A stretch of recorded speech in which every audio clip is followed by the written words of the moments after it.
Hello everybody and welcome back to Operation Logistics, where as usual, I fired this up for a new recording session and 5 seconds later I was like, that's why it is giving a Stack Overflow. It's giving a Stack Overflow because building.neighbors, which is called here and here, calls get building by index. So that's super easy. The proper solution to this, I think, would be to just cut this right on out of here. Like so. And then, very simply, in the building hex, let's just create ourselves a quick debug method. Well, not even really a method. What I want to do is do an else if input.getMouseButton 2. The middle mouse button. This is purely for debug. Then we paste this right in here. Now, obviously there are issues, but that is because we don't actually need a lot of this. We already know what hex we're in, so we don't need to be doing all of these get world hex by index, all of this. All we need to do is pass in all we need to do is pass in building dot neighbors, and of course we're going to actually need a reference to building.neighbors, and neighbors, if we go into the building here, I believe is a list of buildings. Yeah, so we're just going to go ahead and do list building like so, and then we don't need any of that for each at that point. All we need to do is something like Hex Manager, or the building Hex Manager. No, I think we just need manager.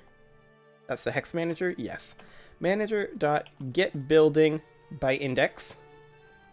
And then, does the building hex have a full-on index?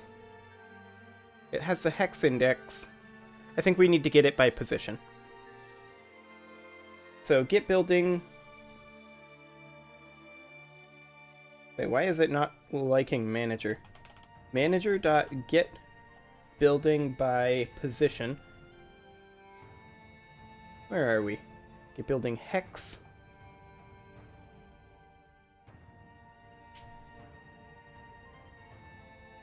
We don't actually have one?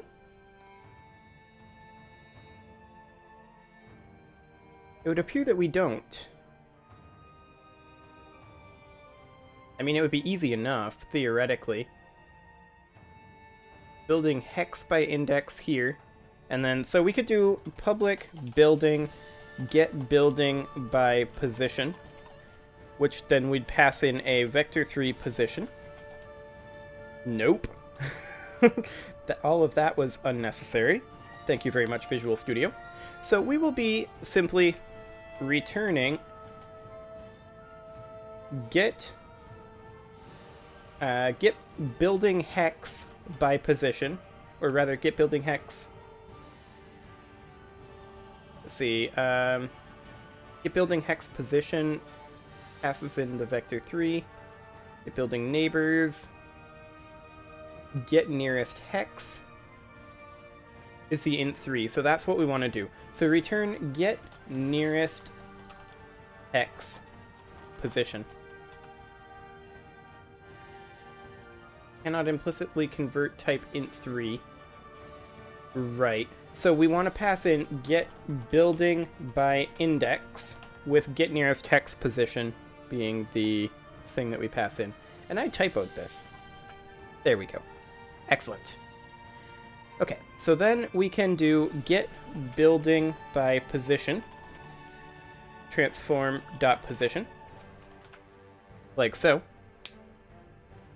And then this would be building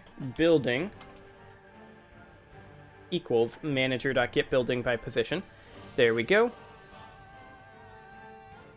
And then our hex index is simply going to be, let's see, this is the world hex by index. So then we'd want to pass in manager.getWorldHex by position. transform.position. No, world hex by position.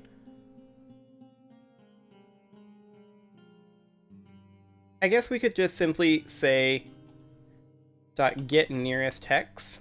That returns an int3 dot world hex, like that. It doesn't matter that this might be a little bit on the slow side, because it might be. Because we're only doing it when we... In fact, let's only do it when we get mouse button down with the middle click. Okay. So now we should, at this point, be able to fairly easily determine what the neighbors of any given hex actually is. Assuming that this actually outputs correctly, which we don't technically know yet. But we'll find out. Okay. Come on and load.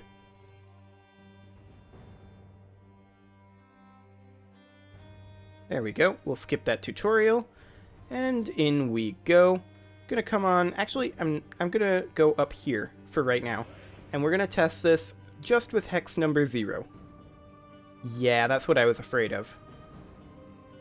Okay. So you can see here, current world hex 1527. Is that in fact accurate? Okay, come on.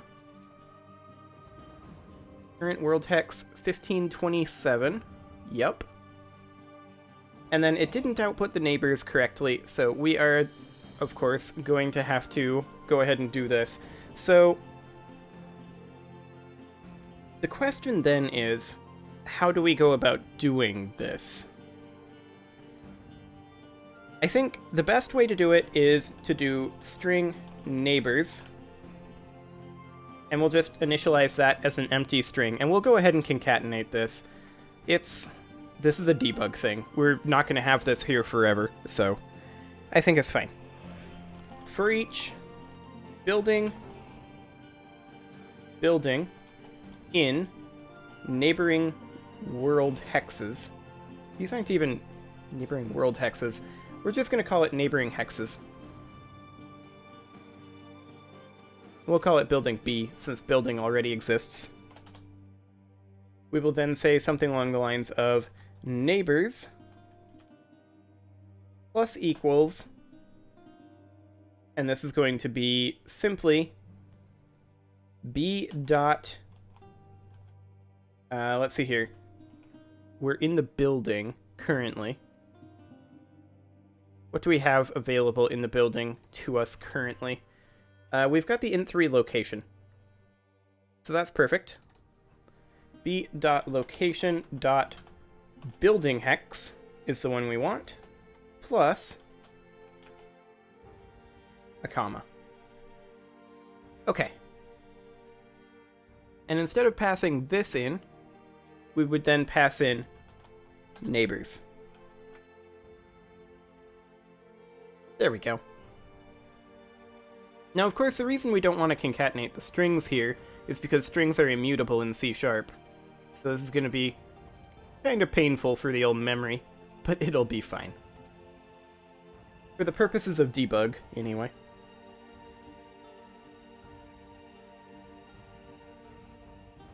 Okay, let's get this loaded.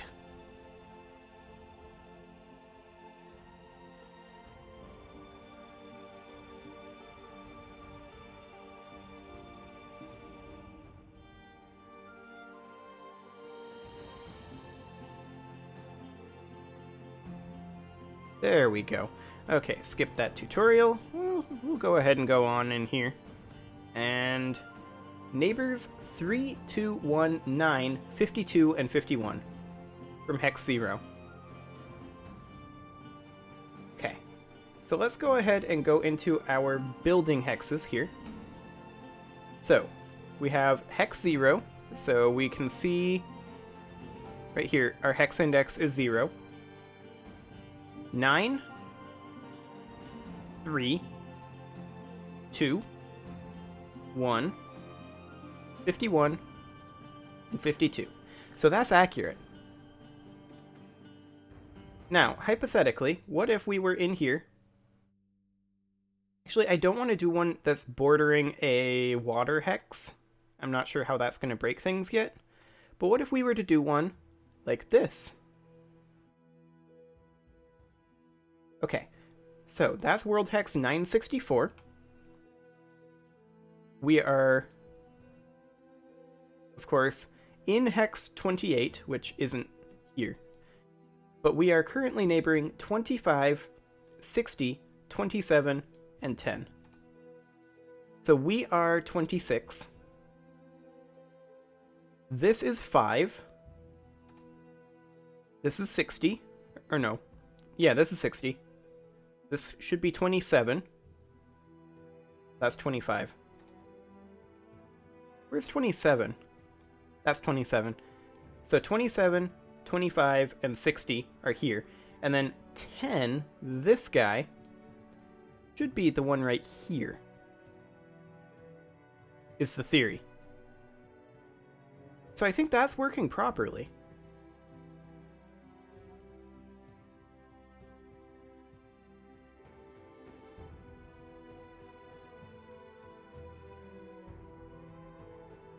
So let's go ahead and do a little bit extra code here just to make absolutely certain that that's working properly. If neighbors, or rather if b.location.worldHex is not equal to our world hex, which would be building.location.worldHex, then we're going to do something else. But here, we're going to say else. We're just going to pass in this. But here, we're going to say neighbors plus equals, and we're going to pass in the entire location. So we're going to do string.format, and we're going to pass in simply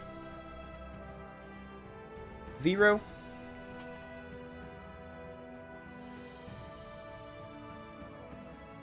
1, and 2.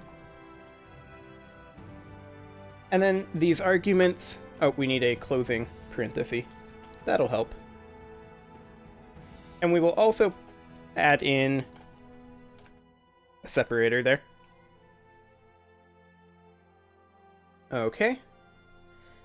And then, very simply, these arguments will be b.location.worldHex, b.location.biomeHex, and b.location.buildingHex. So that we can verify that this is going exactly where it should. And we know that it's an off world hex one because it does this. If it's an off biome hex one, then it would be connecting to the proper one, but to a different biome hex, so it would just output the number here. We know biome hexes are working fine, so we don't actually care too much about that. So let's go ahead and load this in once more. And let's just verify that this 10 here was on the right world hex. If that's the case, then we've got some weirdness going on for sure, and we're going to have to track that down.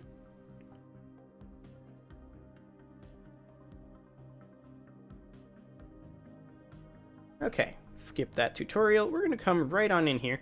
Let's go into this guy, and let's take a look at this guy. Okay, so you can see here, if we go over to the hexes over here, we were in hex 26 again. So 25, 60, and 27, exactly the same. I inverted 25 and 27. This is 25, this is 27, this is 60. But this then connects to 104, 10, 10. Now, this world hex here is 56. Which one is 104?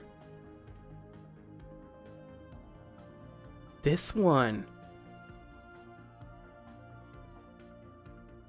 Okay. So we do actually have a problem with our world hex connective tissue. Fascinating stuff right there. Okay, let's take a look at our world hex where we set that up at and see what's going on here. That must mean that we've got something going on with our columns and rows. Well, it is about time to put a cut in here, so I'm going to go ahead and do that. And next episode, we're going to figure out what's going on with our columns and rows now that we've actually properly identified what the problem is here. See you all then.